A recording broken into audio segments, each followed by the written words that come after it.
Welcome back to the channel. Today we're diving into some powerful Stoic lessons that most people, unfortunately, learn far too late in life.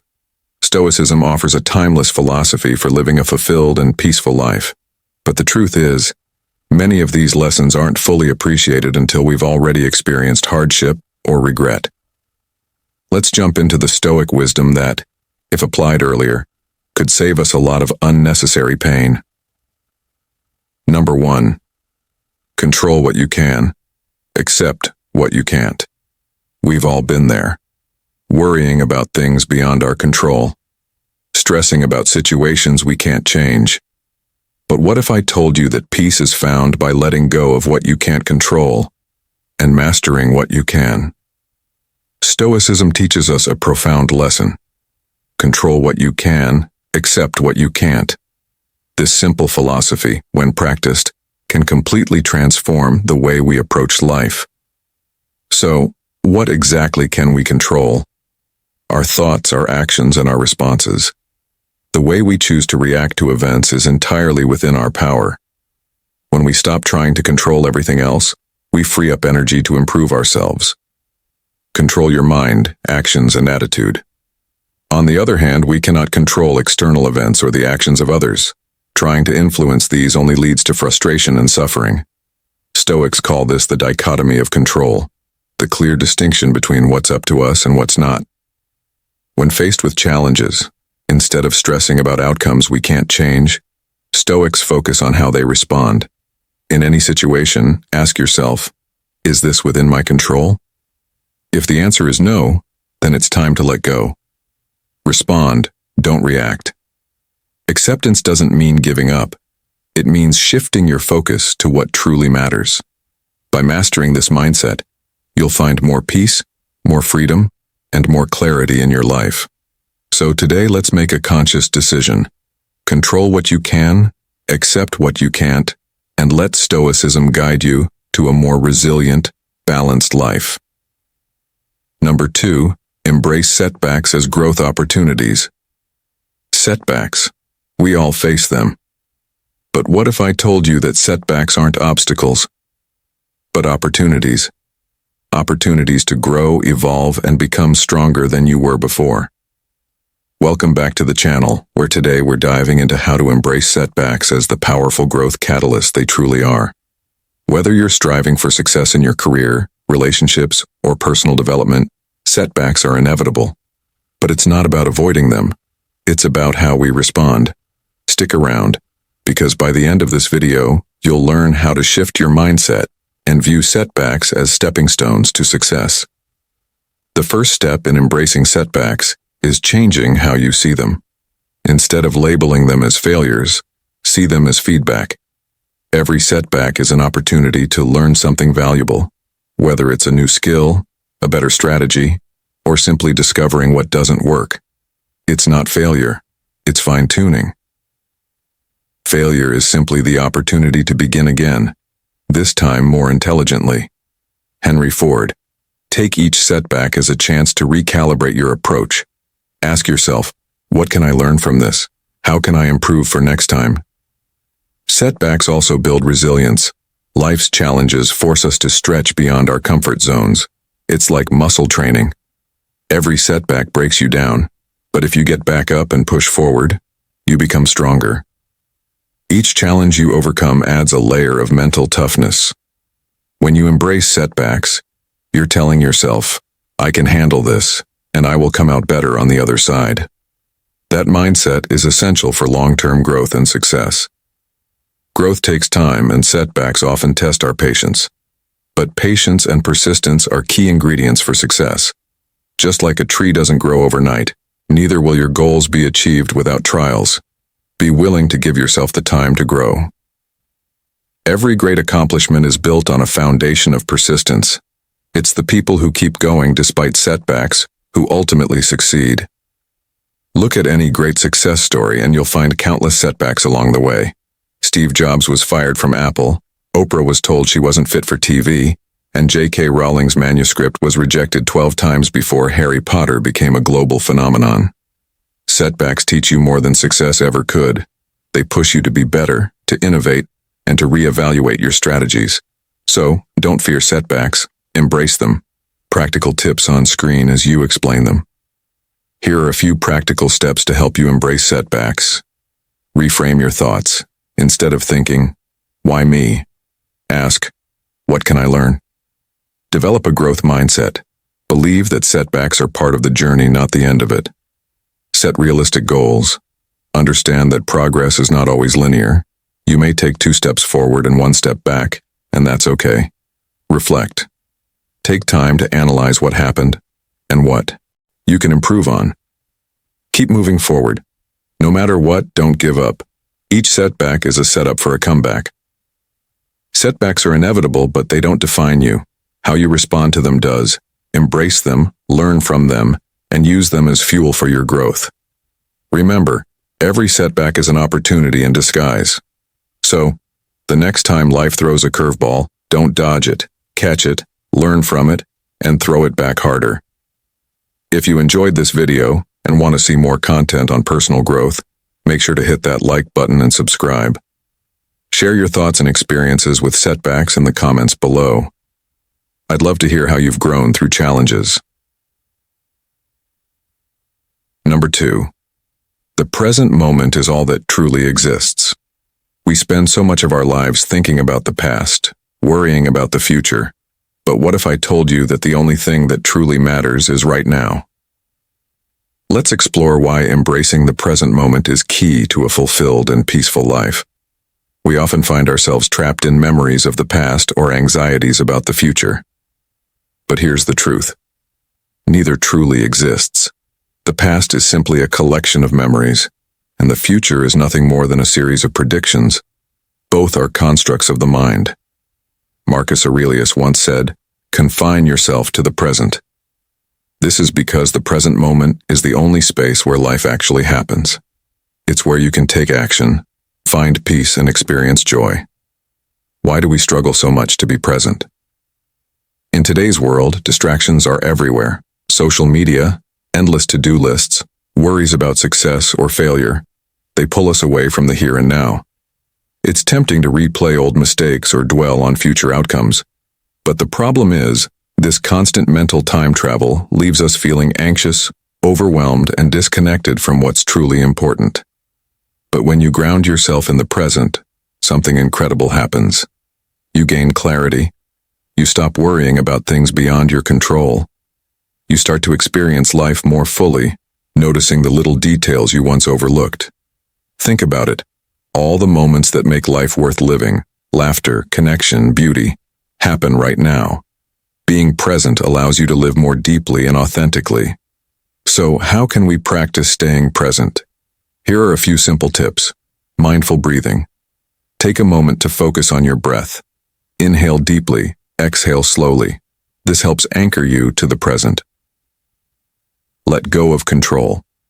Understand that the past cannot be changed and the future is not guaranteed. All you have is this moment, so make it count. Engage fully in what you're doing. Whether you're working, talking to a friend, or relaxing, give your full attention to the activity at hand. Daily reflection. At the end of each day, reflect on how much time you spent present in the moment versus worrying about the future or dwelling on the past. Living in the present reduces stress, improves your relationships, and helps you appreciate the beauty of life. When you focus on now, you stop missing out on the richness of life that's happening all around you. So the next time you catch your mind wandering into the past or racing into the future, remember this. The present moment is all that truly exists. It's the only place where you can take action, find peace, and experience joy. Number 4. Don't depend on external validation. We all want to feel valued and appreciated, but there's a huge difference between feeling proud of our accomplishments and relying on others to define our worth. If you're constantly seeking approval, you'll find yourself on a never-ending chase that can drain your confidence and happiness. Imagine this. You post something on social media, and all day you're checking your phone to see who liked it. Or maybe you're constantly asking others for their opinion before making decisions. Sound familiar? That's the trap of external validation. But the real problem is, no matter how much approval you get, it's never enough. In today's video, we're going to explore why seeking validation from others is dangerous and how to break free from this cycle. Here's the truth. Our brains are wired to seek approval. It triggers the same pleasure centers that are activated by things like food, love, or even drugs. That's why a like on your Instagram post feels so satisfying. But just like any addiction, the more you get, the more you crave. You end up needing constant reassurance from others to feel good about yourself, and that's a shaky foundation for self-worth. When you rely on external validation, you hand over the keys to your self-worth to others. That means their opinions, moods, and approval dictate how you feel about yourself. If they're impressed, you're happy. If they criticize or ignore you, your confidence crumbles. It's a roller coaster that can leave you feeling insecure and never truly satisfied. So, how do you break free from the need for validation?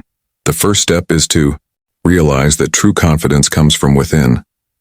Start focusing on your own standards. What do you want to achieve?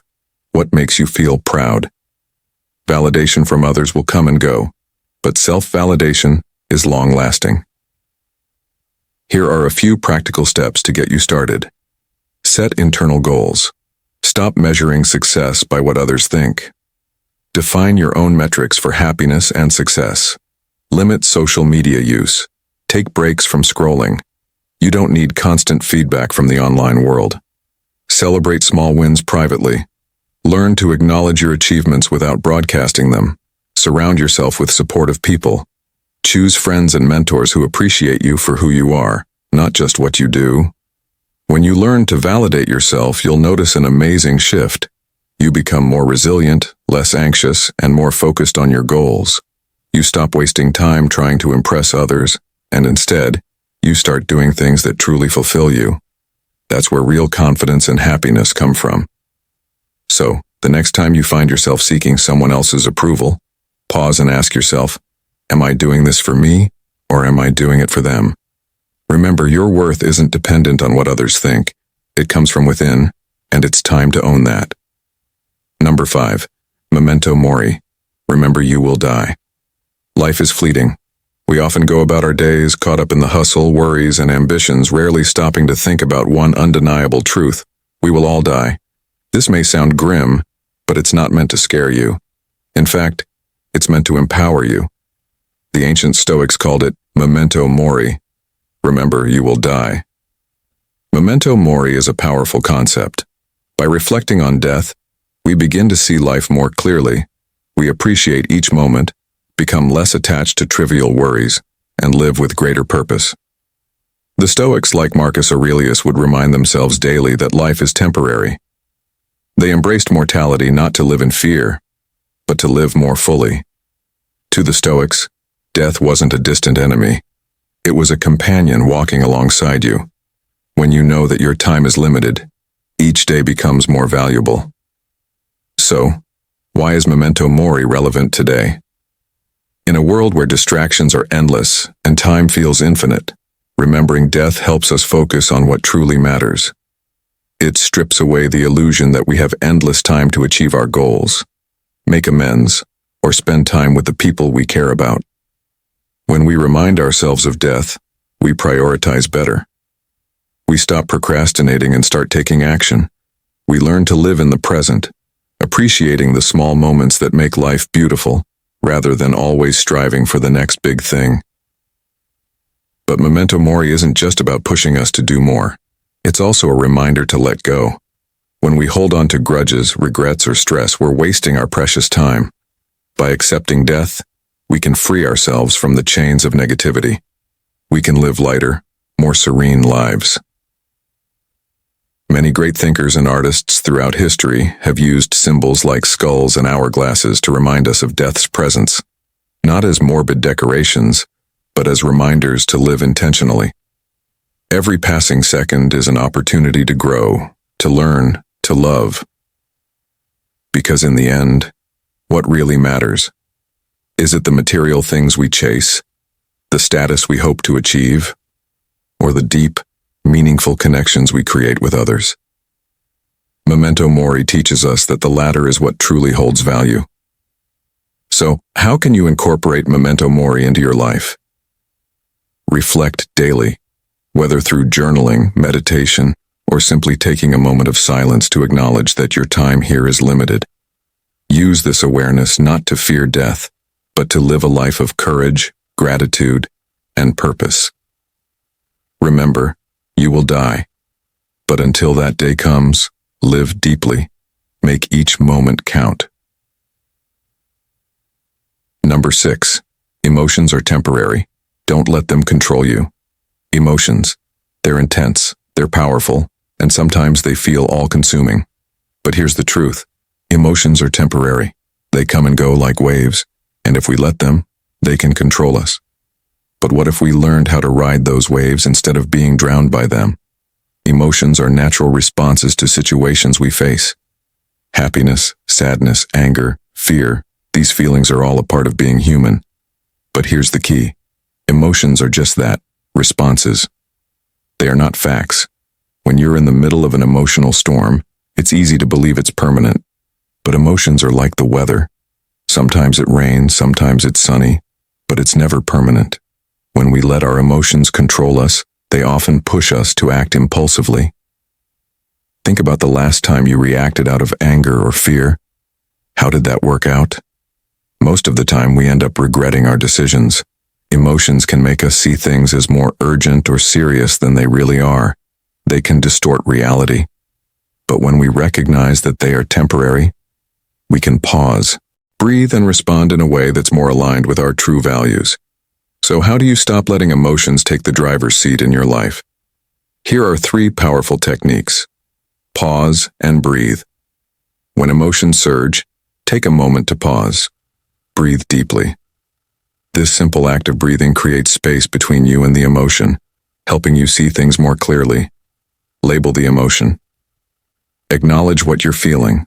Saying, "I'm feeling angry," or "I'm anxious," helps you separate the emotion from yourself.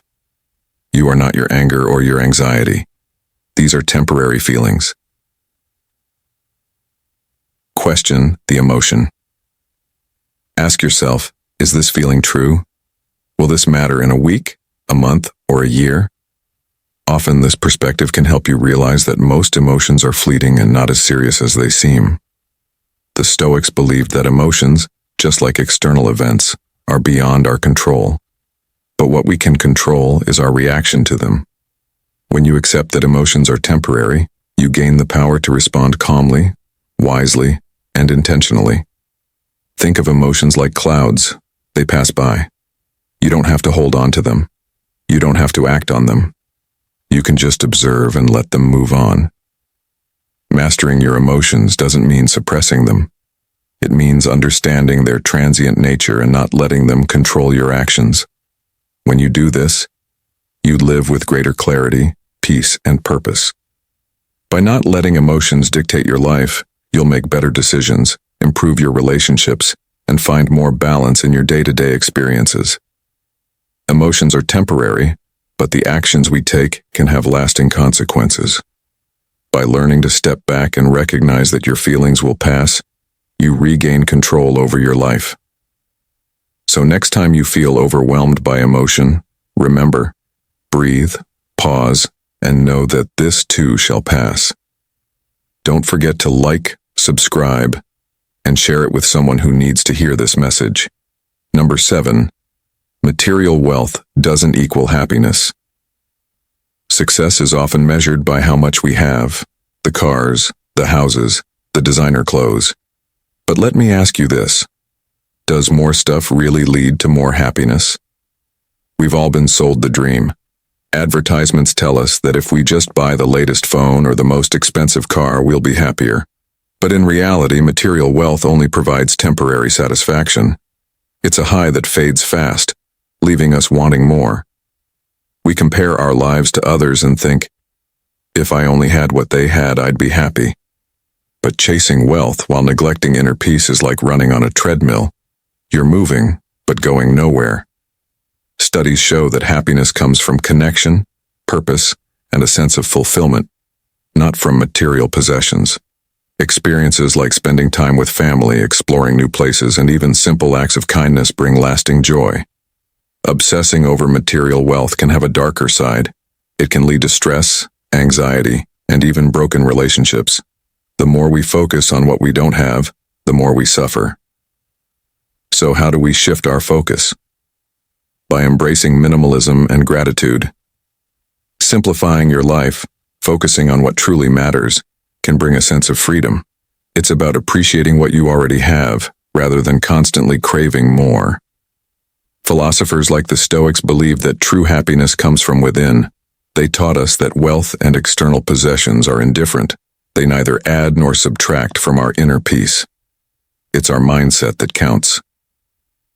Next time you find yourself chasing after material things, pause and ask, will this truly make me happy? True wealth comes from contentment, from relationships, from experiences, so invest in what truly matters.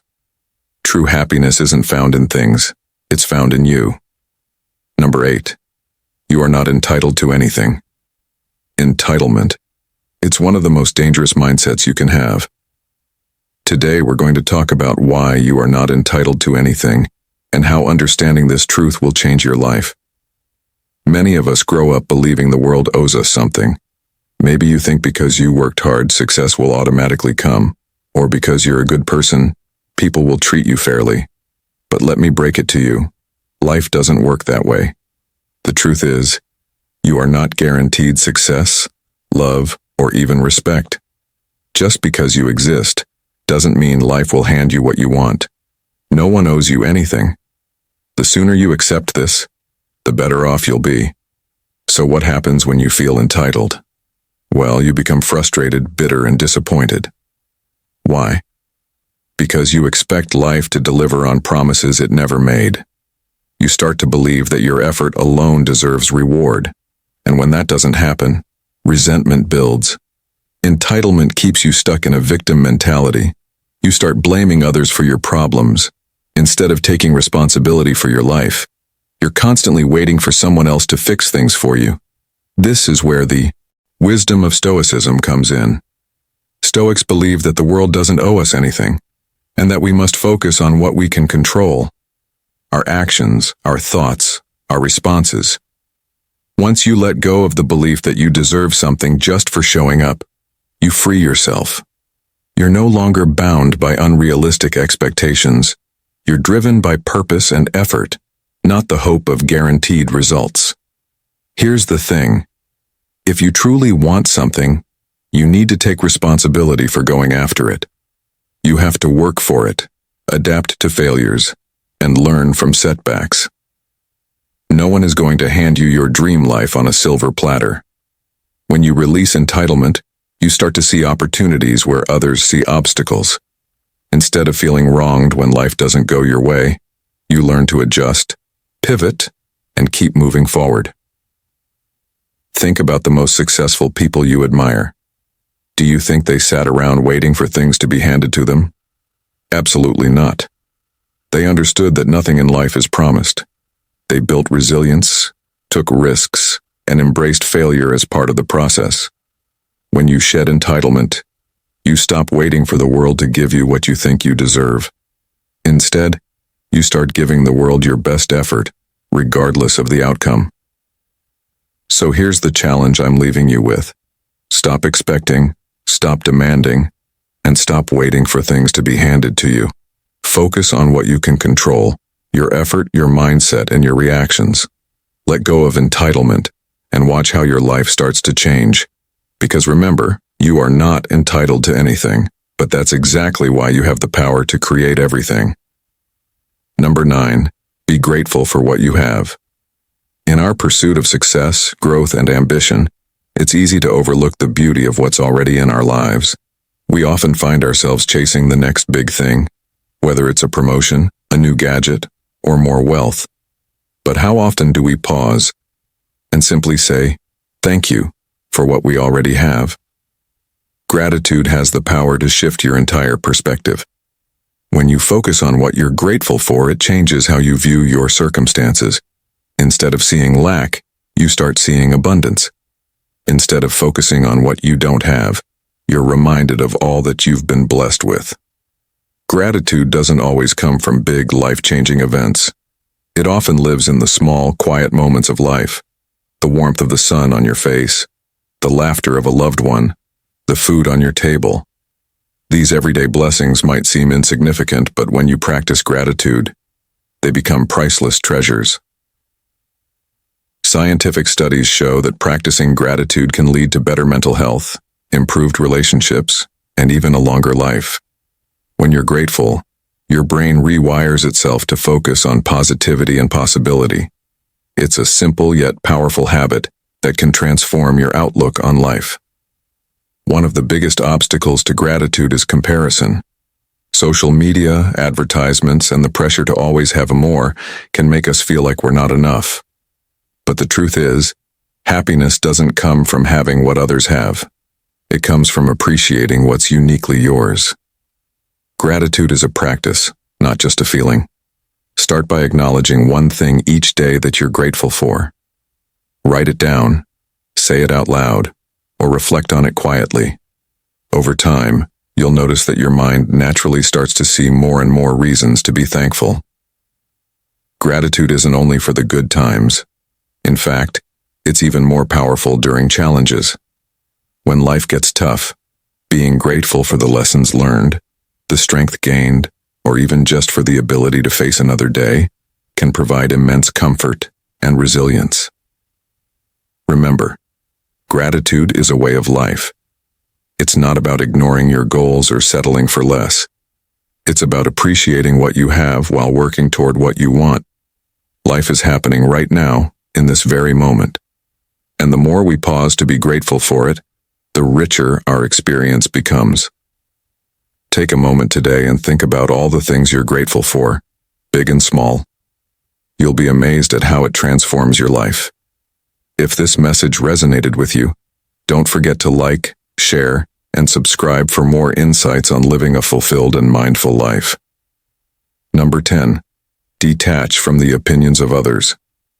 First off, let's acknowledge that we live in a world where everyone seems to have an opinion, especially with social media amplifying voices. But here's the truth. When we overly value these opinions, we give away our power. It can lead to self-doubt, anxiety, and a constant need for approval. When we focus too much on what others think, we often compromise our own desires and values. You may find yourself in situations where you're not being authentic or doing things just to please others. This can lead to a cycle of unhappiness. But what if you could free yourself from this cycle? Detaching from others' opinions allows you to live more authentically. You can pursue what genuinely interests you, make decisions that resonate with your values, and ultimately, cultivate a stronger sense of self. Here are some practical steps to help you detach from the opinions of others. Self-reflection. Spend time identifying your values and passions. What truly matters to you?